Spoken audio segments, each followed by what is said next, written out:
Vamos a hacer nuestra oración. Hemos estado rezando el credo de los apóstoles. Vamos a rezarlo despacito para no equivocarnos. En el nombre del Padre, del Hijo y del Espíritu Santo. Amén. Creo en un solo Dios, Padre Todopoderoso, Creador del cielo y de la tierra. Creo en Jesucristo, su único Hijo, Señor Dios nuestro, que fue concebido por obra y gracia del Espíritu Santo.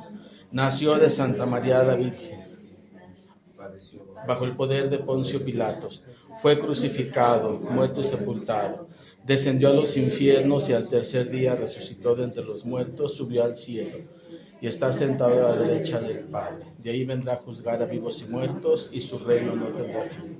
Y creo en el Espíritu Santo, la Santa Iglesia Católica, la comunión de los santos, el perdón de los pecados, la resurrección de la carne y la vida perdurable. Amén. En el nombre del Padre, del Hijo y del Espíritu Santo. Amén. Muy bien.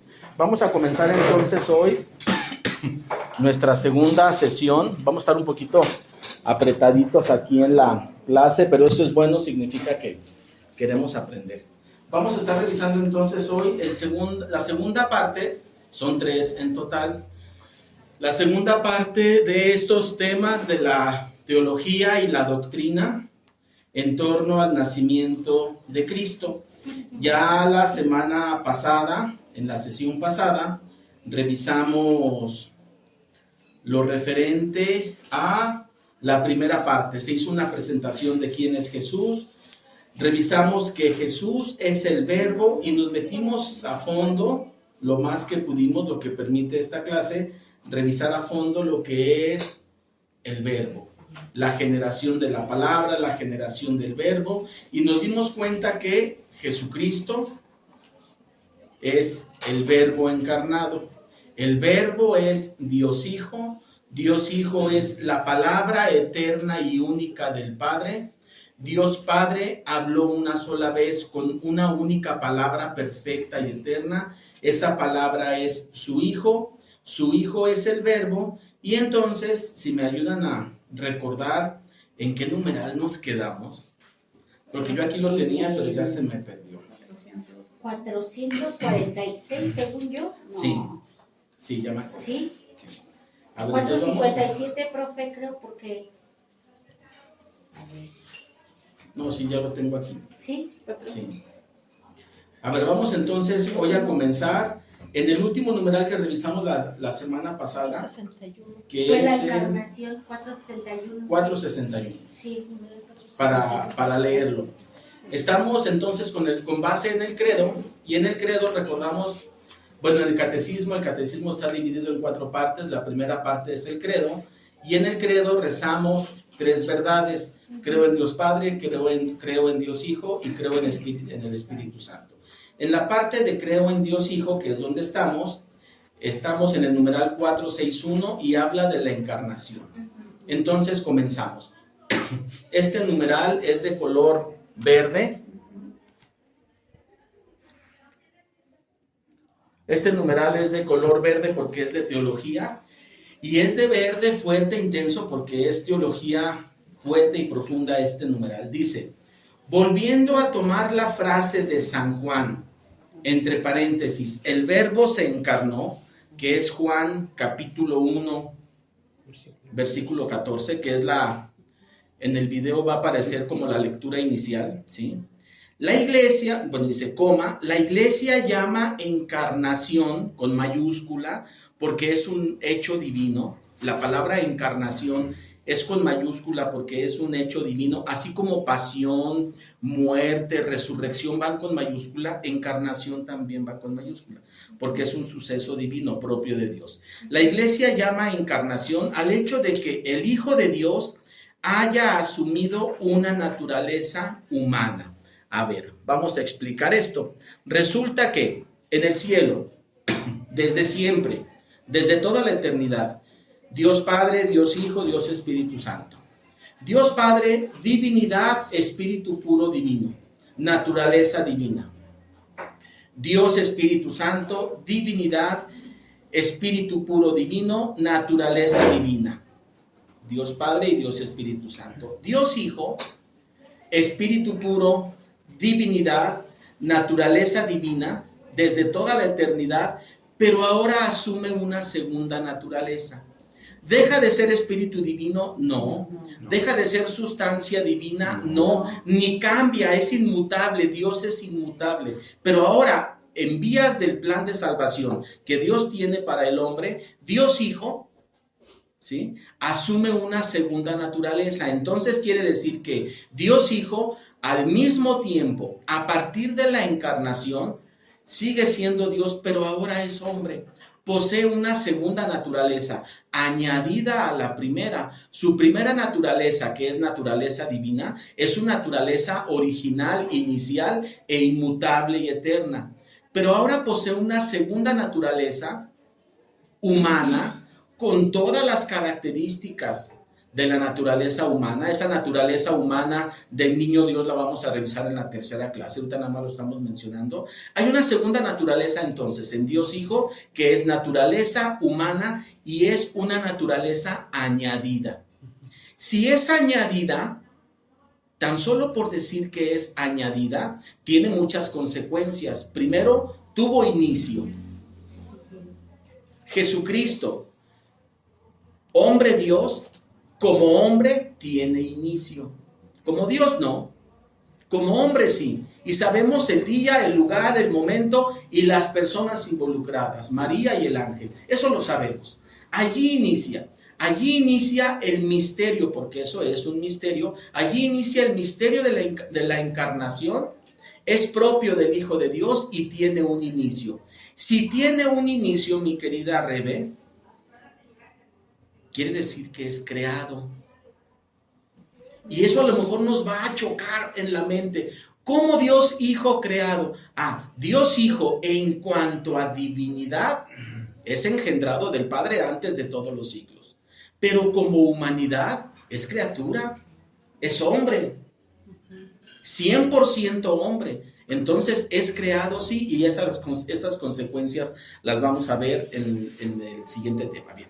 Vamos a dar un brinquito, ya que asumimos que la palabra encarnación significa que Dios Hijo ahora posee por voluntad propia y por acto propio del Padre, del Hijo y del Espíritu Santo una segunda naturaleza conforme el plan de salvación para el hombre. Vamos a dar un brinquito al 484. Vamos a dar un brinquito al numeral 484. Dice, párrafo 2, es el encabezado que viene allí. Párrafo 2, dice, concebido por obra y gracia del Espíritu Santo, nació de Santa María Virgen, ese es el título. Y después viene punto número 1, concebido por obra y gracia del Espíritu Santo. Bien, dice, 484 es de amarillo porque es de catequesis. La anunciación a María inaugura la plenitud de los tiempos. Decía la Escritura, en la plenitud de los tiempos enviaré a mi Hijo. Bien, la anunciación de María, cuando María tiene ese encuentro sobrenatural con el ángel, allí se inaugura y comienza la plenitud de los tiempos, en la cual nosotros todavía estamos. Nosotros estamos en la plenitud de los tiempos. Esa era no ha terminado. ¿Con qué termina? Con el fin del mundo, cuando ocurra, con la segunda venida. Entonces, dice este numeral 484, la anunciación de María inaugura la plenitud de los tiempos, Gálatas 4, es decir, el cumplimiento de las promesas, además de los preparativos. Dios tenía que hacer una preparación de diferentes sucesos y el primero de ellos es la anunciación. Dios tenía que hacer una serie de sucesos preparativos para que su Hijo, Dios Hijo, asumiera esta segunda naturaleza y se hiciera niño. ¿Sí? Bien. Numeral 485. Este numeral es de los numerales que más polémica causan, no porque conozcamos el numeral, que casi nadie lo conoce, pero sí por el contenido. Es de los numerales que más polémica causan en torno a María. Dice, la misión del Espíritu Santo está siempre unida y ordenada a la misión del Hijo. Punto y seguido. Es el 485, y es de amarillo. Punto y seguido. El Espíritu Santo fue enviado Primero, a santificar el seno de la Virgen María. Y segundo, a fecundarla por obra divina. ¿Sí? El que es Señor de la vida, haciendo que ella fuera concebida, haciendo que ella conciba al Hijo Eterno del Padre en la humanidad, tomada de la suya. Bien, entonces, viene el Espíritu Santo en el mensaje del ángel, ¿sí? Obviamente el Espíritu Santo no se le apareció a María, pero no quiere decir que no estaba presente. El Espíritu Santo, ya lo hemos dicho, no se encarnó, no tiene una figura humana ni una figura visible, pero no por eso no existe. El Espíritu Santo está presente y se hace presente y patente en el mensaje del ángel. Primero viene el Espíritu Santo a santificar el seno de la Virgen María. Era infinitamente necesario que el seno de la Virgen María fuera modificado. Porque dicho con todo respeto de todas las jovencitas que están escuchando esta clase, si el Espíritu Santo hubiera venido con cualquiera de ustedes o de cualquier otra jovencita y hubiera dicho así sin preparar el seno de la Virgen, voy a sembrar ahí la semilla divina, no aguanta. Aquella mujer, aquel ser humano se deshace, se desvanece, pues, tiene que ser preparado en lo divino, porque ese acto propio del cual ahora va a participar María es un acto no humano. Por lo tanto, es un acto sobrenatural y por lo tanto es un acto divino, ¿sí? Entonces, viene el Espíritu Santo, prepara el seno de la Virgen y después la fecunda. Esa palabra tan humana se lleva a cabo. Ese acto de fecundar, no me preguntes cómo, nadie lo sabe. Pero María fue fecundada y la doctrina en este numeral que estamos revisando, 485, dice, asegura, ratifica y exalta esta palabra de que María fue fecundada. Y ese es el misterio. Lo sabemos por fe y no necesitamos saber más. Nos maravillamos y amamos ese suceso de saber que María fue fecundada, ¿sí? No había otra manera. Recordamos la lectura cuando el ángel platica con María y María le contesta, yo no conozco varón, no he tenido relación con varón, en las diferentes traducciones se expresa de esta manera. ¿Cómo va a poder ser esto? Ella se asusta, se asombra y el ángel le dice, has encontrado gracia a los ojos de Dios. De entre todos los hombres, mujeres, niños, de toda la humanidad, de toda la historia humana, Dios encontró en esa pequeña mujer que tú y yo amamos hoy, María, Dios encontró en esa pequeña mujer la grandeza suficiente para que Él, acondicionando su seno, pudiera nacer ahí el Hijo de Dios. ¿Sí? Bien. Siguiente numeral, 486. También es de amarillo, y dice, el Hijo único del Padre, al ser concebido como hombre en el seno de la Virgen María, es Cristo, es decir, es el ungido por el Espíritu Santo. La doctrina está identificando que quien nace en María es el Hijo. ¿Sabe qué es la primera?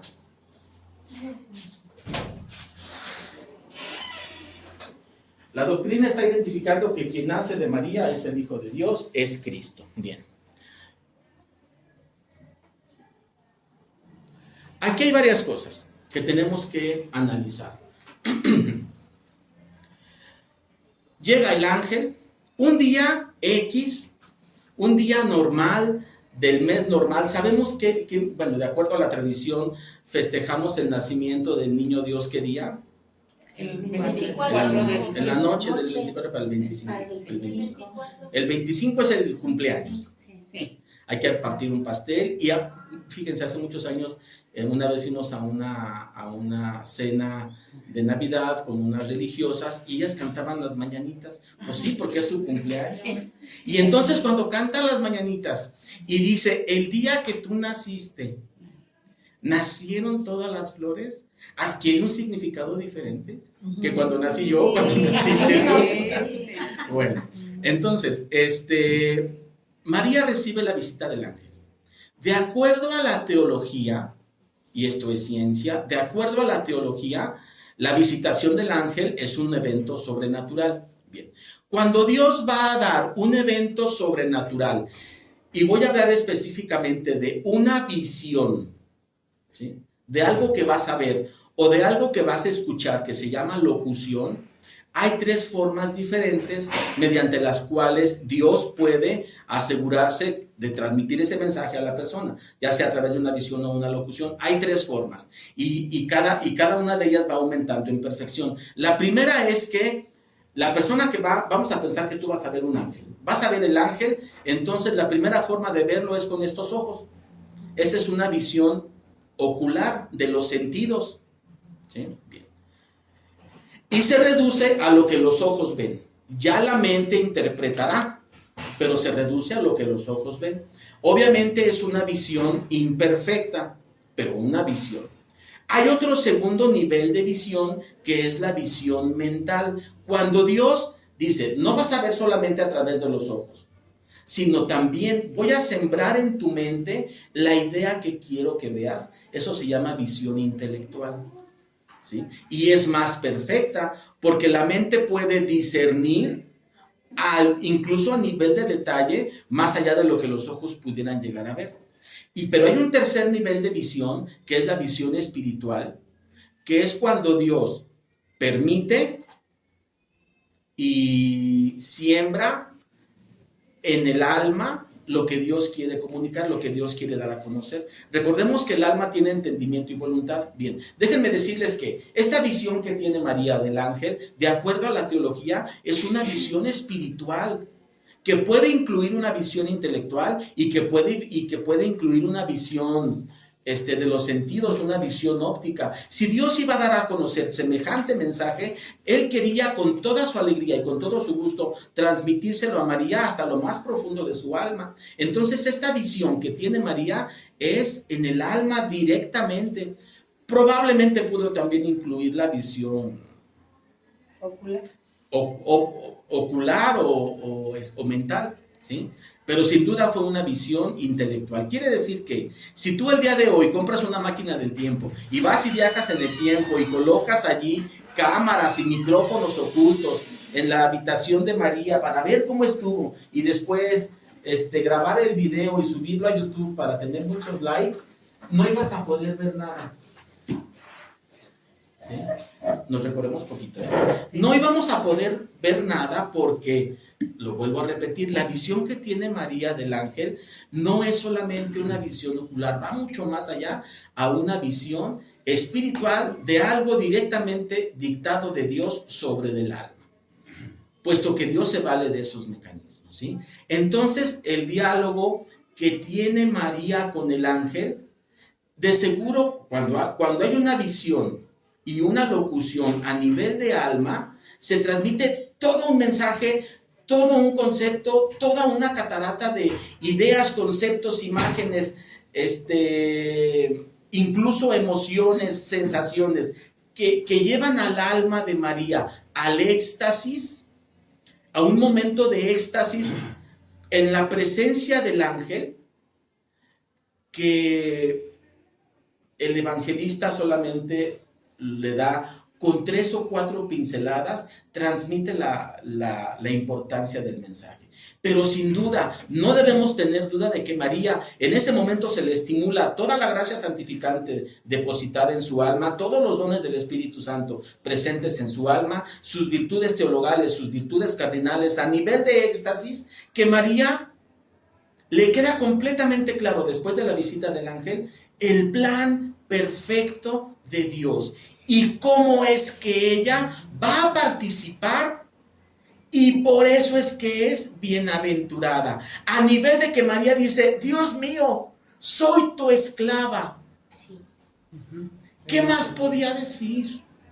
Soy tu esclava. Rodolfo. Una visión, pues, no conceptual, no solo conceptual, sino completa en ese instante de lo que vendría, de lo que iba a suceder después.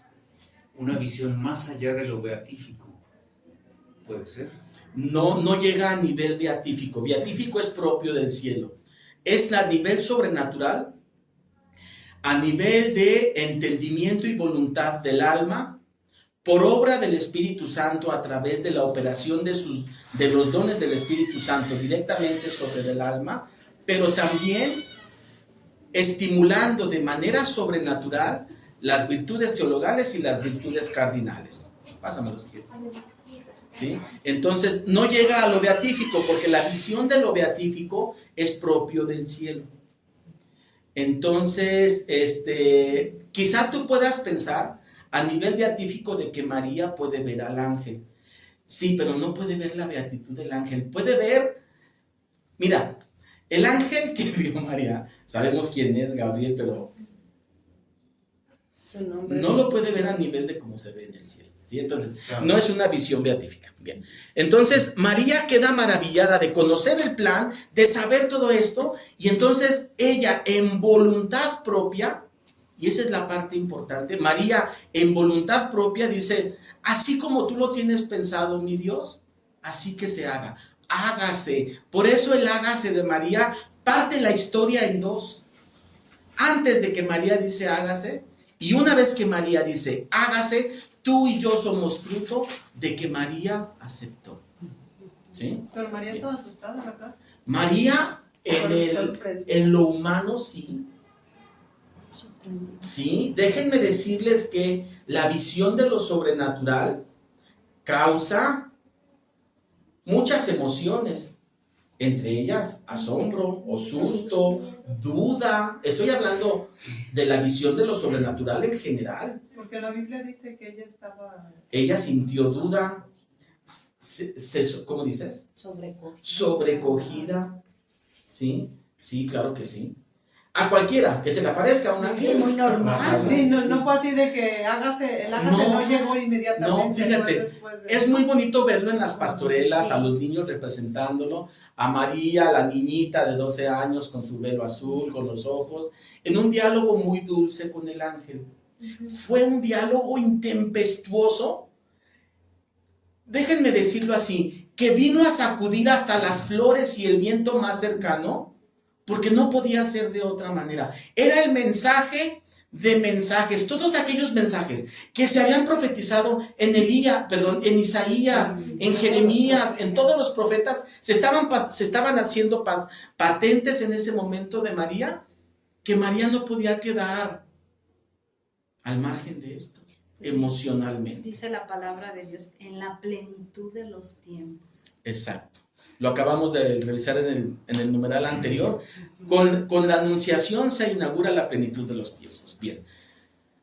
Entonces, a ver, María va a ser la madre de Dios. María va a ser la madre de Dios, es cierto. ¿De Dios Padre es Madre María? No es madre de Dios Padre. ¿Es madre de Dios Espíritu Santo? No es madre de Dios Espíritu Santo. ¿Es madre de Dios Hijo? Sí. Ahora, Dios Hijo tiene dos naturalezas, naturaleza divina y naturaleza humana. ¿María es madre de Dios Hijo en cuanto a lo divino? No. ¿En cuanto a lo humano? Sí. Ah, pero sí es su madre. ¿Es madre de Dios Hijo en su segunda naturaleza en cuanto a lo humano? Pero sin duda quien se va a encarnar allí es el Hijo de Dios. Entonces María, vamos al siguiente numeral. Al numeral 490, dice, es de color verde, porque es de teología. Dice, para ser la madre del Salvador, ¿ya lo encontraron? Sí. Para ser la madre del Salvador, María fue, y se abren comillas, dice, dotada con dones a la medida de una misión tan importante. El ángel Gabriel, en el momento de la anunciación, la saluda como llena de gracia. Entonces, María necesitaba una gracia especial para poder ser el instrumento donde se llevara a cabo la fecundación y el nacimiento del Hijo de Dios. Bien. María tenía que ser ese instrumento. Como ese suceso que se iba a llevar a cabo es un suceso que pertenece a lo divino, María tenía que recibir una gracia especial para esto. Esa gracia, ya los teólogos le han dado un nombre, se llama gracia para ser la madre de Dios, o gracia de teomaternidad, y esa gracia no es la gracia santificante, es otra. Es una gracia que no es la gracia santificante. Porque si la gracia santificante fuera suficiente para ser la madre de Dios, cualquier mujer o cualquier ángel pudo haber sido madre de Dios, pero no. Se requiere una gracia especial, por eso dice este numeral, María fue dotada con gracias y dones especiales a la medida de la misión tan importante. Entonces, ¿Pero María... desde su nacimiento? No. María recibe esa gracia cuando dice hágase. María recibe esa gracia cuando acepta la misión, hágase. Ella recibe esa gracia para ser la madre de Dios. Y esa gracia, ¿de qué se trata? Esa gracia le participa a María algo. Bien. Todas las gracias, ustedes que ya tomaron el curso de Teología de la Gracia, todas las gracias participan algo. La gracia santificante participa de la santidad de Dios hacia el hombre, en la medida que se puede. ¿Sí? Dios Padre, Dios Hijo, Dios Espíritu Santo, Santísima Trinidad, fuente única de toda gracia, participa de la gracia al hombre, a través de la gracia santificante. Bien. La gracia para ser la madre de Dios, la gracia de teomaternidad, exclusiva para María, a nadie se le ha dado, participa a María la gracia de teomaternidad. La gracia para ser la madre de Dios significa la gracia para ser fecunda en lo divino. María ya era fecunda en lo humano, no necesitaba ninguna gracia especial para eso. María ya era fecunda en lo humano, era fértil en lo humano. Ahora María necesitaba una gracia especial que la hiciera, dice el catecismo, que la hiciera parir en lo divino. María recibe una gracia para ser fecunda en lo divino, y esa gracia está obviamente por encima en cuanto a virtud de la gracia santificante. Esa gracia coloca a María por encima de cualquier ser humano, por encima de cualquier santo, y mi querida María Elena, por encima de cualquier ángel. Por eso ella es la madre de toda la creación y la reina de toda la creación, reina de todo lo creado, porque esta gracia la saca del montón, la pone por encima porque está participando de la fecundidad divina. Y eso es una maravilla. Eso es una maravilla, la coloca por encima de toda la creación, porque Dios le está participando algo que le es propio a Dios, que es ser fecundo en lo divino. Dios Padre es fecundo en lo divino, claro que sí, puesto que de Él se engendra el Hijo, Dios Hijo, antes de todos los tiempos. Pero María, ahora en esta participación, en este concurso humano, en el cual ella tiene participación, María acepta y se hace acreedora desde todos los tiempos a ser la madre de Dios y recibe para eso esta gracia. ¿Vamos bien? Y poderosa, muy poderosa. Sí, de allí viene todo el poder. Y el poder de María radica no en el poder de María es el amor. El amor y el cumplir la voluntad de Dios de manera cabal y de manera muy acrecentada por encima de cualquier otra persona. ¿Sí? Bien. Me voy a regresar, numeral 488. Esto es importante. Numeral 488 es de amarillo, porque tiene varios pasajes de la Escritura.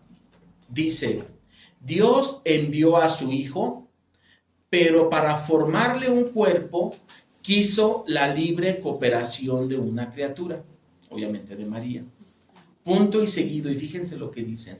Para eso, desde toda la eternidad, Dios escogió para ser la madre de su Hijo a una hija de Israel, una joven judía de Nazaret de Galilea, a una virgen desposada con un hombre llamado José de la casa de David. El nombre de la virgen era María. María, desde toda la eternidad, fue elegida. Desde toda la eternidad. Dios todavía no ponía la primera piedra del mundo y María ya estaba predestinada. Dios todavía no, como dice el Génesis, todavía no separaba las aguas del espacio de las aguas de la tierra cuando María ya estaba seleccionada, predestinada a semejante misión. ¿Sí? Maestro, Sí. estaba elegida, estaba predestinada, estaba preparada, pero todavía no estaba santificada, sino hasta con la visitación del ángel. A ver, vamos a clarificar esto. María es santificada en el primer instante de su ser natural a través de la gracia santificante. Sí. Eso la limpia de todo pecado y le da toda virtud para mantenerse virgen de pecado en toda su existencia. ¿Sí? Bien. Cuando María es visitada por el ángel y acepta, ¿sí? Es entonces que es fortalecida con esta segunda gracia, la gracia para ser la madre de Dios. Es en ese momento. Bien. ¿Más preguntas? Numeral 491 dice: a lo largo de los siglos, no voy a esperar a que lo busquen, ya lo tienen ahí, es de verde.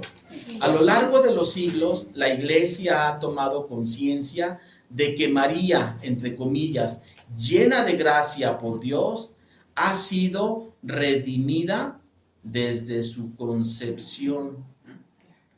Desde su primer instante de ser natural, María fue redimida. ¿Qué es eso?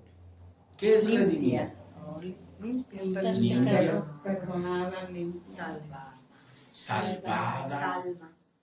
sí, Sin pecado. sin pecado, todo eso. Pero se refiere, el término redimida, se refiere más que todo, o sea, los otros términos, a perdonada, Al a perdón. justificada. Sí, la remisión del pecado es La eso, remisión. la limpieza del pecado, el perdón de todo pecado, ¿sí? Entonces María como hija de Adán, como hija de Eva, tendría que haber heredado un pecado original, porque toda la prole desde Adán y Eva hasta nuestros tiempos actuales ha heredado ese pecado, por la gravedad del pecado. Nosotros y los japoneses y los musulmanes, ¿sí? Hemos heredado ese pecado. Bien, María, de acuerdo a este numeral, a lo largo de los siglos, la iglesia ha tomado conciencia de que María, llena de gracia por Dios, había sido redimida desde su concepción. Es lo que confiesa el dogma de la Inmaculada Concepción, proclamado en 1854. Dice: la bienaventurada Virgen María fue preservada inmune de toda mancha de pecado original en el primer instante de su concepción por una singular gracia y privilegio de Dios omnipotente. ¿Y esto por qué? Dice el numeral: en atención a los méritos de Jesucristo Salvador del género humano. Quiere decir, Dios juega con el tiempo y eso ya lo hemos comprendido. ¿Quién nace primero, María o Jesucristo? A este mundo, ¿quién nace primero? ¿María o Jesucristo? Pues María. A este mundo nace primero María. Y de María nace Jesús. Sí, pero Y Jesús, humanamente. Humanamente, en lo humano. Y Jesús muere en la cruz y redime a todo el género humano. En atención a ese mérito de Jesucristo ganado en la cruz, que vence el pecado, y en la resurrección, que vence la muerte, en atención a ese mérito que sobrepasa cualquier mérito y que es de valor infinito e incalculable delante del Padre, ese mérito de Jesucristo en la cruz y en la resurrección es tan grande, pues déjame decirlo así, que agarra hasta María en el pasado. Y María no fue la única que recibió méritos especiales por la muerte y resurrección de Jesús.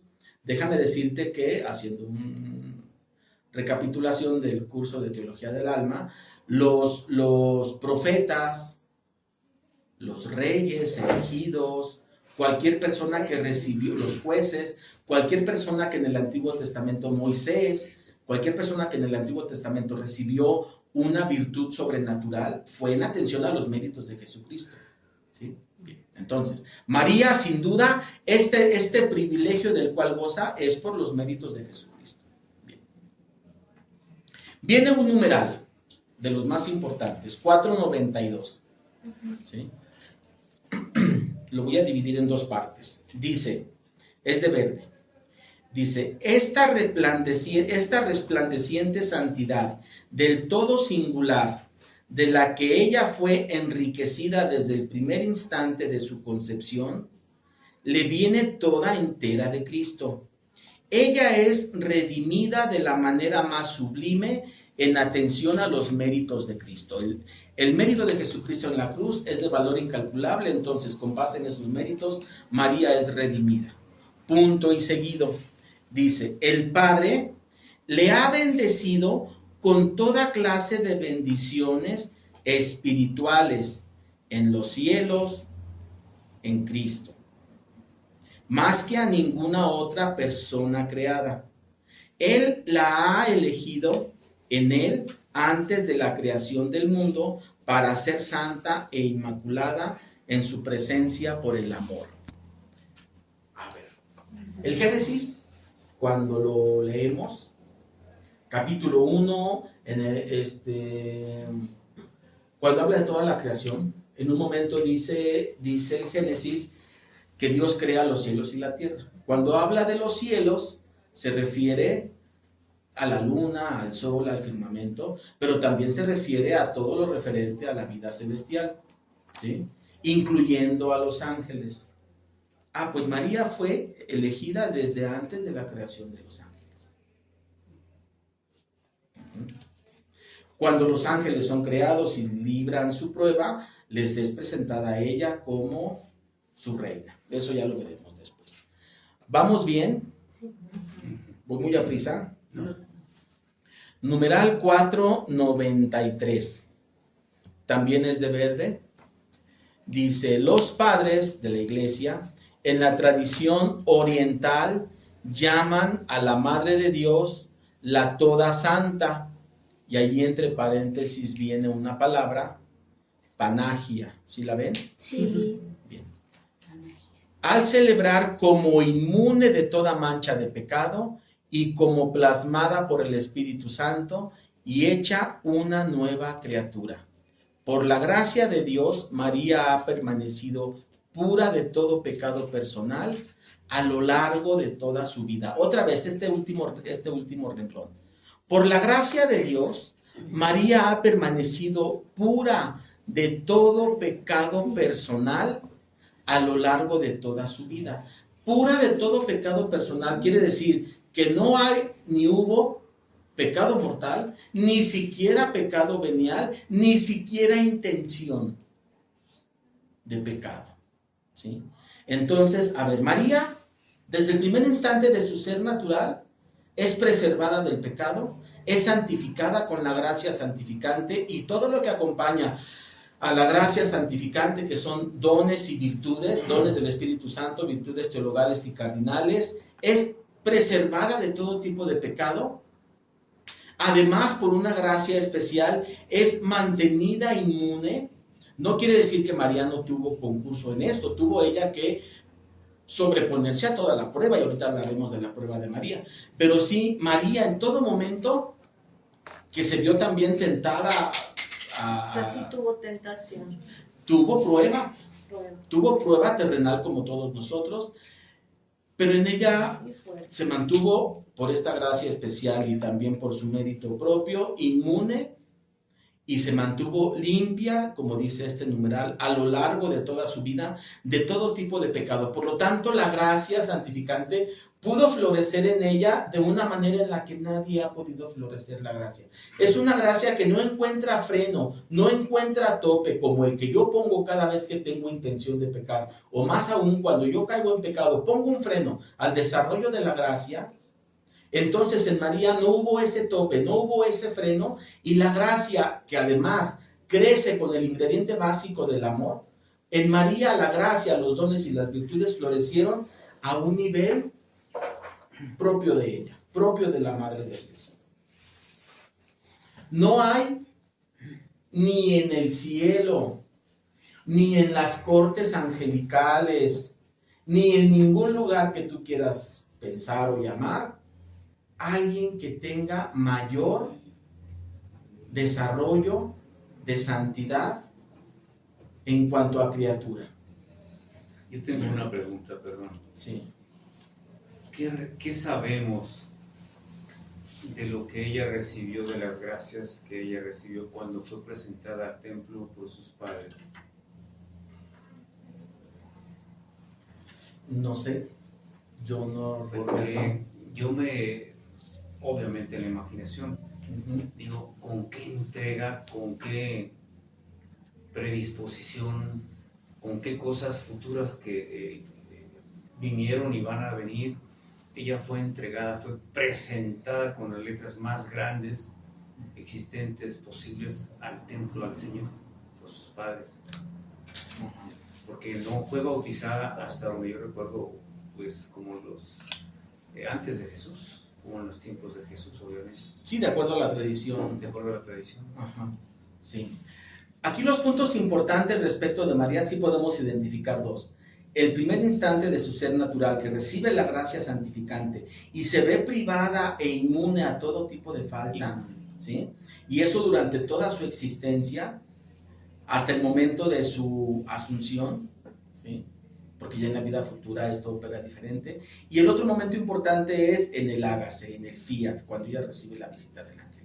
Todo lo demás es parte de ese transitar con la gracia santificante y parte de ese transitar con la gracia para ser la Madre de Dios. Sin duda, María tuvo que recibir beneficios y dones especiales para soportar, para vivir y para poder llevar la vida de tránsito que le iba a tocar vivir desde ir y pedir posada. Bueno, primero viajar a Belén, pedir posada, nacer su hijo en un lugar impropio, inadecuado.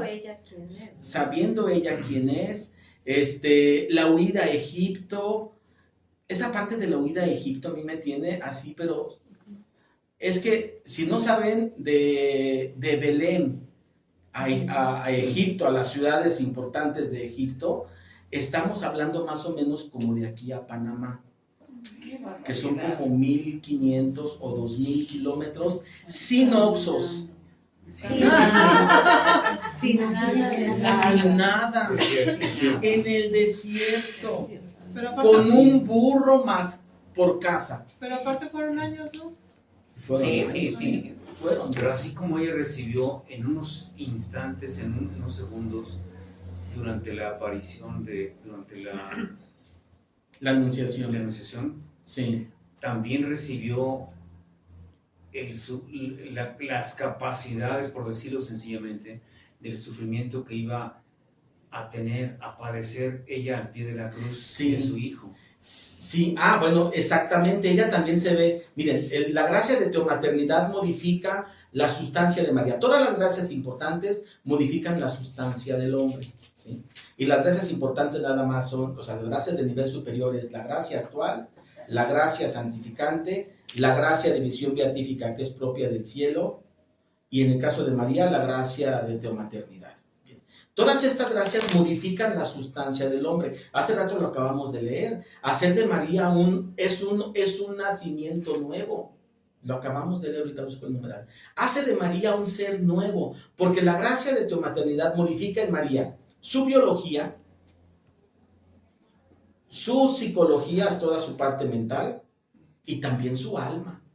Porque ella, si una espada le iba a atravesar el corazón, ella tenía que estar preparada por Dios con todos los dones especiales para tal misión. María iba a estar al pie de la cruz, María iba a recorrer todo el Calvario durante la ida y después de regreso. María iba a haber sepultado a su hijo sabiendo quién era ella, pero... ¿Quién era él? ¿Quién era él? Pero además, ella siempre supo, sin duda, porque esa es una de las virtudes propias de los dones y de las virtudes que reciben el alma junto con la gracia, ella siempre supo que tenía que ser así. Independientemente de que se lo hayan profetizado. Sí, ella siempre lo supo de manera infusa en su corazón, que tenía que ser así, que así tenía que ser cumplida la voluntad de Dios, pero no por eso no iba a sufrir, o no por eso no iba a tener los dolores en el alma. Bien, a ver, continuamos. Pero ya sabía que iba a haber resurrección. Sí, sí, ya sabía. Porque además estaba en los profetas. ¿Cuál es el numeral? ¿Perdón? El numeral. Ahora vamos al 494. Este que revisamos fue el 493. Vamos al 494. Dice,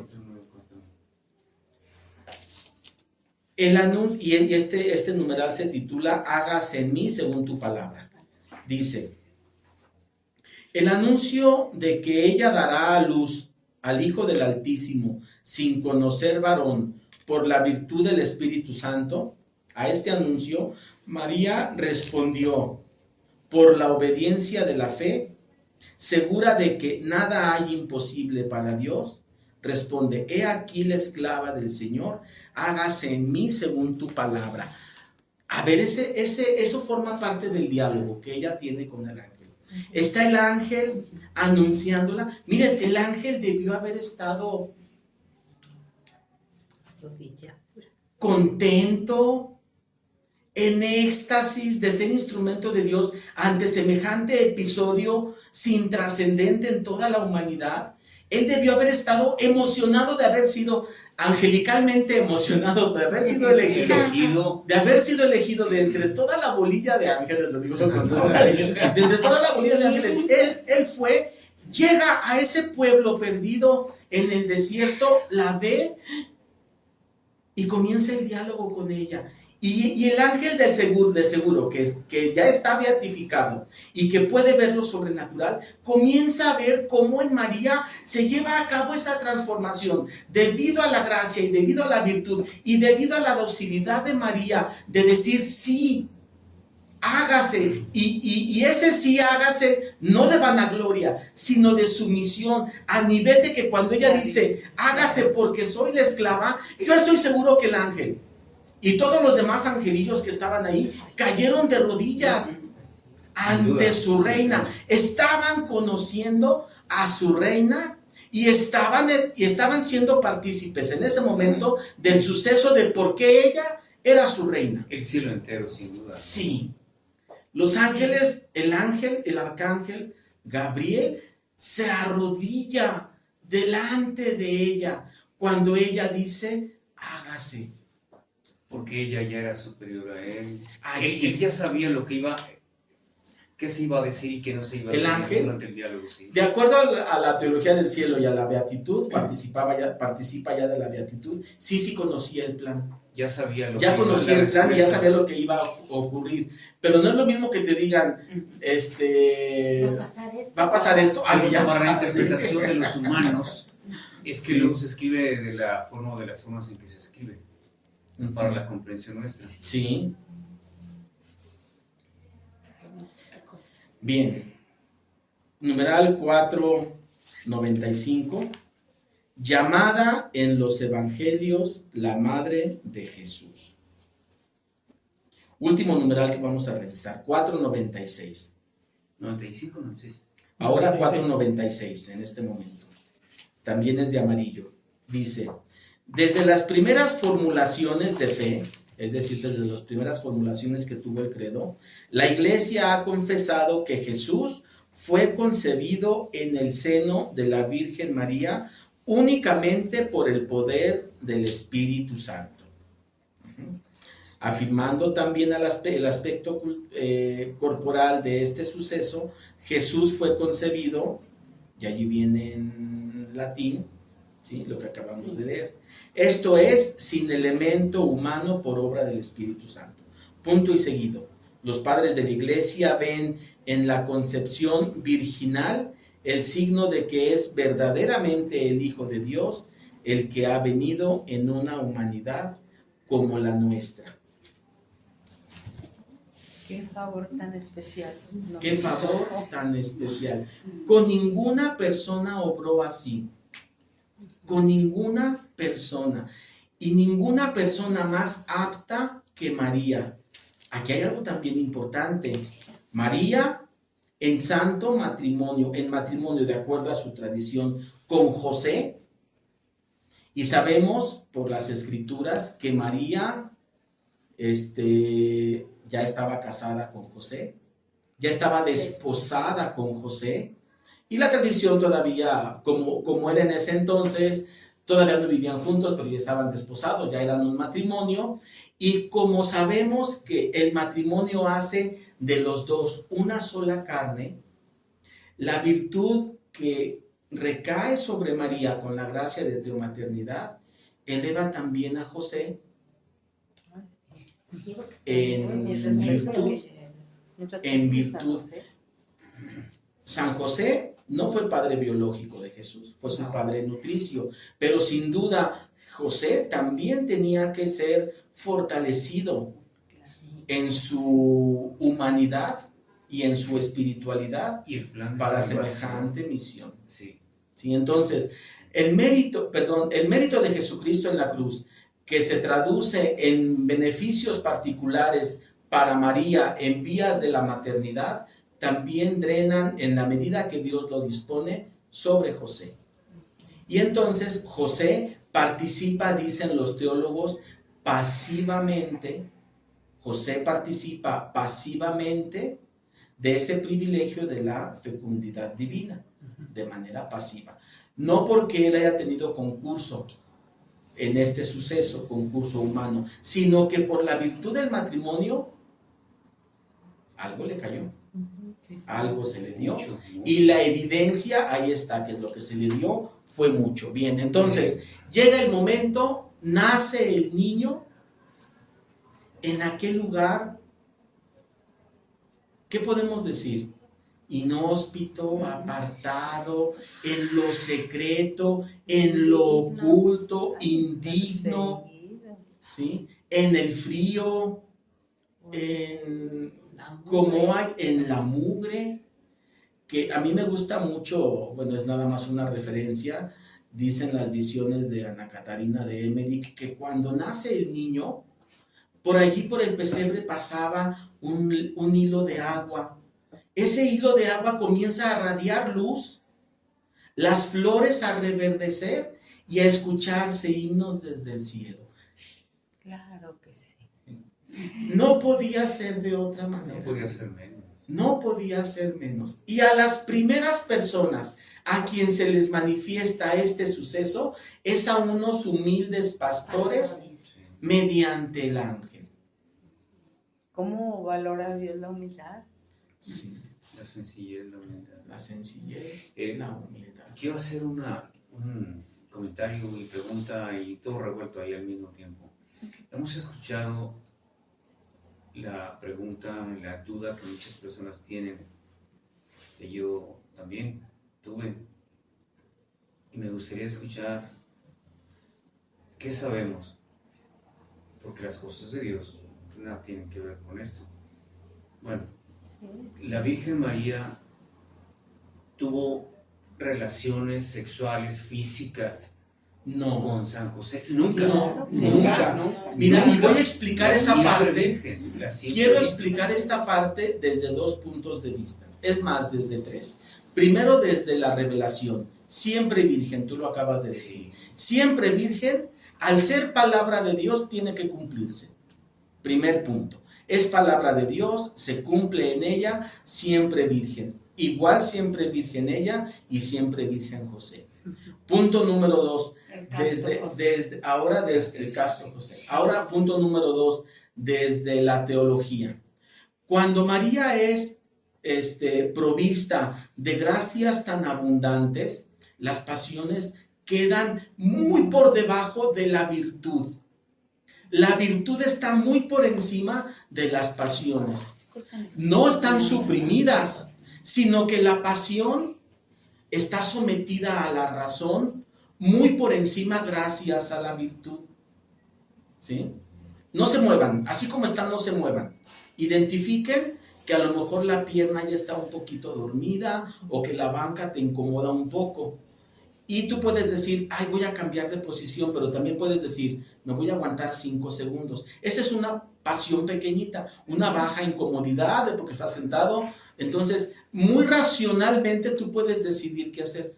Ah, pues algo así de simple y vano era en María, porque la razón está sometida, la pasión está sometida a la razón en la virtud fortalecida. Esa es la segunda razón, teológicamente. Y la tercera, la doctrina así lo marca y además nos invita a creer y creerlo por fe. Sí, porque es que mucha gente sí piensa, o Pobres, sea, piensa sí, que, pobrecitos. Bueno, Humanamente. piensa Igual- que pues sí. igual todas las- Jesucristo. La virtud, cuando la virtud viene y la razón se empata con la virtud y la razón cede a la virtud, las pasiones se olvidan, quedan abajo. Salen de su Quedan abajo. ¿Por qué no sales ahorita a la mesa y te robas unas monedas? ¿Por qué no? Ujú. Así.